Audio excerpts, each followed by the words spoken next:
madaxweynaha Jubbaland Axmed Maxamed Islaam Axmed Madoobe ayaa ugu dambeyntii warkiisa cadeysay isagoo sidoo kalena la saftay mucaaradka isla markaana sheegay sidoo kalena uu soo saaray war-saxaafadeed uu ku taageerayo madasha samata bixinta kuwaas oo ugu dambeyntii Jubbaland si rasmi ah u taageertay madaxweynaha Jubbaland Axmed Maxamed Islaam Axmed Madoobe iyo madaxweyne Xasan Sheekh Maxamuud ayaa muddooyinkii dambe wada hadal ugu bilowday khadka taleefanka iyadoo arintaasi sidoo kalena uu kaalin mugle uu ku lahaa dalka Mareykanka isla markaana doonayay inuu isugu keeno labada madaxweyne kuwaasoo kadib markii arinta doorashada qof iyo codka uu ka tanaasulay fikirkiisa madaxweyne Xasan Sheekh Maxamuud isla markaana ogolaaday in mar kale teendada afasiyooni dib looga laabto arinkaasi ayaa sababtay in mar kale wada hadal qadka taleefanka ugu bilowdo madaxweynaha Jubbaland iyo sidoo kale madaxweyne Xasan Sheekh Maxamuud ujeedada ugu muhiimsaneedna ahayd sidii loo wanaajin lahaa xiriirka labada madaxweyne maadaama doorashada soo socota mar kale teendada ay ka dhici doonto afasiyooni soo dhawaada daawadayaal halkani waa RNN Somali TV marka hore intaan u gudgalay faahfaahinta warkan like saara muuqaalka oo sheer gareeya madaxweynaha Jubbaland Axmed Maxamed Islaam Axmed Madoobe ayaa ugu dambeyntii warkiisa cadeysay isagoo sidoo kalena sheegay inuu taageerayo madasha mucaaradka ee markii ugu horeysay tan iyo markii ay bilowdeen mucaaradka inay sameysaan magacaasi madasha samata bixinta iyo sidoo kale dhowr shir jaraa'id oo ay ku qabtay magaalada Muqdisho isla markaana ay ku doodayeen in gogol aysan joogin Jubbaland iyo Puntland aysan qayb ka noqon doonin ugu dambeyntii madaxweynaha Jubbaland Axmed Maxamed Islaam ayaa ogolaaday sidoo kalena uu la saftay kooxda mucaaradka isagoo sheegay in dalkan loo baahan yahay in laga badbaadiyo madaxweyne Xasan Sheekh Maxamuud iyo kooxdiisa Villa Soomaaliya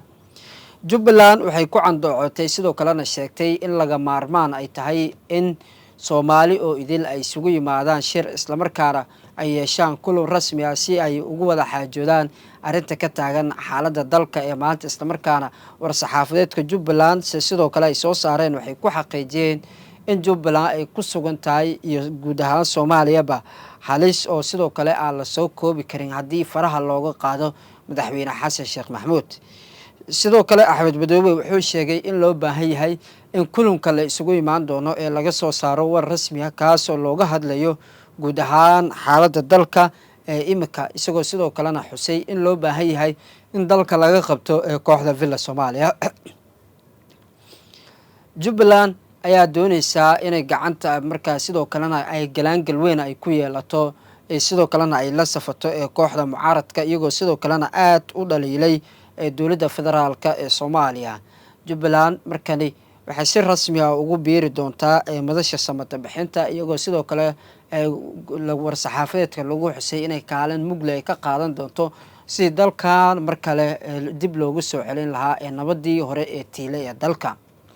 Jubbaland waxay sheegtay in madaxweyne Xasan Sheekh Maxamuud oo xadkiisa uu dhaafay sidoo kalena loo baahan yahay in gacanta la qabto isla markaana lagu toosiyo wadada toosan sidoo kalena loo baahan yahay in dalka laga badbaadiyo halka uu maanta uu sii marayo ilaa xaaladan ayaa ku soo aadaysa kadib markii la sheegay in wada hadal u socday madaxweynaha dowladda federaalka ee Soomaaliya Xasan Sheekh Maxamuud iyo madaxweyne Axmed Madoobe dowladda federaalka iyo Jubbaland ayaa labadaba ka hadleen wada hadalka u bilowday ee labada dhinac taa waxay xaqiijinaysaa war-saxaafadeedka ay soo saartay Jubbaland inay isku fahmi waayeen qadka taleefanka wuxuu madaxweyne Xasan Sheekh Maxamuud doonayo iyo sidoo kale waxay madax Axmed Madoobe uu doonayo ay yihiin laba shay oo kala duwan isla markaana ay isku fahmi waayeen sidoo kale waxayse dowladda federaalka Soomaaliya ay qorsheynaysaa inay Jubbaland ay ka dhiso new Jubbaland taasoo ah Jubbaland cusub isla markaana uu madaxweynuhu ka noqon doono qof ka soo jeeda beesha Mareexaan taasoo oo dowladda federaalka Soomaaliya muddooyinkii ugu dambeeyay ay taageeraysay sidoo kalena fadhiga maamulkan uu noqon doono gobolka Gedo maadaama beesha Mareexaan ay degto gobolkaasi sidoo kalena ay ku badan tahay waxayse sheegeen in halkaasi ay tahay meesha ugu muhiimsan in Axmed Madoobe sidoo kale ay ku heesaan beel ahaan ama reerka uu ka soo jeedo ay sheegeen beesha Mareexaan inuusan ku badneen gudaha Jubbaland isla markaana loo baahan yahay in markaa Axmed Madoobe halkaasi laga eriyo maadaama reer gobolka Gedo ay ku eedeynayaan madaxweynaha Jubbaland imika Axmed Islaam inuu yahay hogaamiye fashilmay isla markaana wax horumar ah uusan ku soo kordhinin gudaha Jubbaland taana loo baahan yahay in laga badbaadiyo isaga laftirkiisaba halka uu sheegayo in madaxweyne xasan sheekh maxamuud laga badbaadiyo Soomaaliya isagu u baahan yahay in laga badbaadiyo Jubbaland gobolka Gedo weli waxay sidoo kale eedeen iyo sidoo kale hanjabaado culus hawada u marsiinayaan madaxweynaha imika talada maamulkaasi haya hogaamiye Axmed Islaam oo ay sheegeen inaysan gebi ahaanba dooneynin halkaasina aysan u ogoleen Axmed Madoobe inuu sii joogo sidoo kalena dowladda federaalka Soomaaliya codsi ayay u dirsadeen taasoo ah in gobolka Gedo ay ka dhisaan maamul ka madax banaan Axmed Madoobe kadibna halkaasi ay noqoto xarunta loogu duulayo Kismaayo si loo soo qabto Axmed Madoobe qorshaha ayaa ah in madaxweyne Axmed Islaam la soo qabto isla markaana lagu maxkamadeeyo gudaha caasimadda Muqdisho ee Soomaaliya taana la horgeyn doono maxkamadda awood u leh inay maxkamadeyso madaxweyne Axmed Islaam oo dowladda federaalka Soomaaliya ay ku eedeysay khiyaano qaran iyo sidoo kale burbur iyo dumis iyo daadinta dhiiga ciidamada xoogga dalka Soomaaliyeed ee loogu talagalay inay difaacaan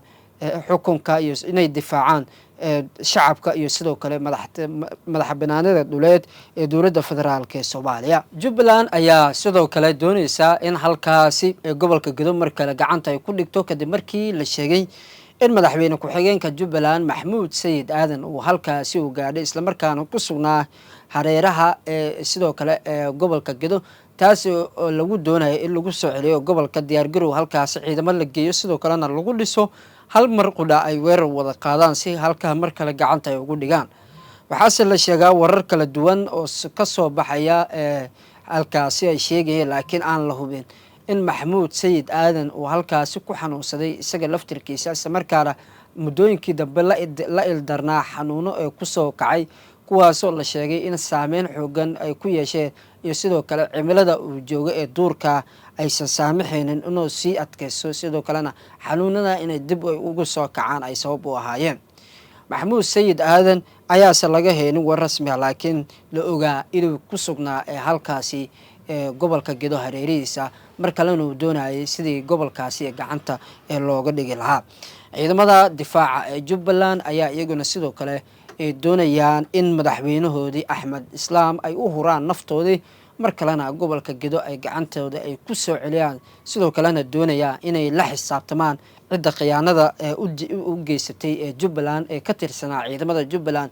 kuwaas oo la saftay dowladda federaalka ee Soomaaliya weerarkii gobolka Gedana ay ku jibiyeen ciidamadii iyagu la safnaa ee iskala soo jeeday ee maamulkaasi ee Jubbaland halkaasina xilfa ay ugu laabeen iyaga iyo sidoo kale ciidamo isbaheysay oo macawiisley oo ka soo jeeda beesha Mareexaan kuwaas oo xilfaha u laabay ciidamada Jubbaland ugu dambeyntiina halkaasi ka saaray iyagoo sidoo kale soo dhaweeyay ciidamada dowladda federaalka ee Soomaaliya ciidamada beesha Mareexaan ayaa sidoo kale iyaguna diyaar u ah inay iska difaacaan weerar kasta oo kaga yimaado madaxweynaha Jubbaland Axmed Maxamed Islaam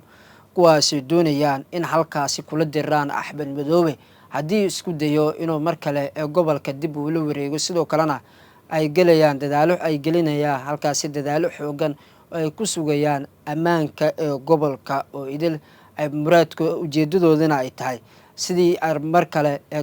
sidii ay gacanta ugu soo dhigi lahaayeen madaxweynaha Jubbaland Axmed Islaam iyo sidoo kale magaca caasimadda Jubbaland ee Kismaayo iyo sidii ay mar kale qof Mareexaana oo kursigaasi madaxweynaha ugu fadhiisan lahaa sidoo kalena maamulka iyagoo ay lahaayeen